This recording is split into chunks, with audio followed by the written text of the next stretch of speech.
We remain live here in Cleveland. As you've been watching on the right-hand side of your screen, that is Donald Trump's plane. He is about to land here in Cleveland, and we are moments away from that, where we expect his rally coming up this hour with Governor Mike Pence of Indiana. Chuck Todd, moderator of Meet the Press, and our political director at NBC News joins me now. And Chuck, what do you make of this big development? We now have the mea culpa from the Trump team about what happened with Melania's speech.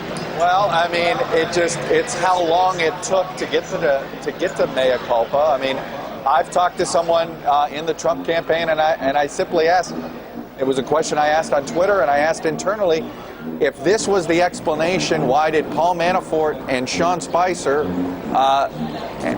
go out there and say what they said, which made it seem as if there was nothing to any of this stuff, that any of the plagiarism accusations were just totally out, totally out of bounds, and there was no there.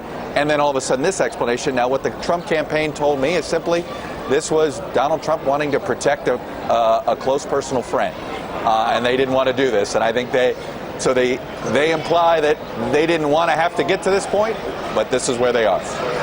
And Chuck, what does that mean for the campaign moving forward? Obviously, people were able to put two and two together and figure out what happened, and it was just about an admission to be able to move forward. Right. But this all happening in the moments before this big rally with Trump and Pence. I think it just shines a light, I think, on the fact that this campaign is just, it's still the Trump New York City version of the campaign and the Washington D.C. version of the campaign.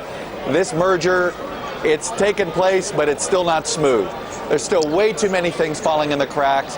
There's some trust issues.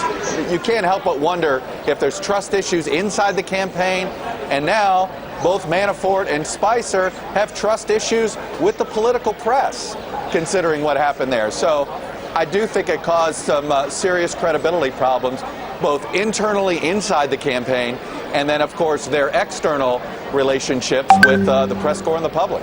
As we know, Ronald Reagan, trust but verify. We will see how this moves forward. Day 3, Chuck, we're going to let you go. And as we see on the right-hand side of your screen, the Trump plane on the ground, safely landing here in Cleveland, Ohio.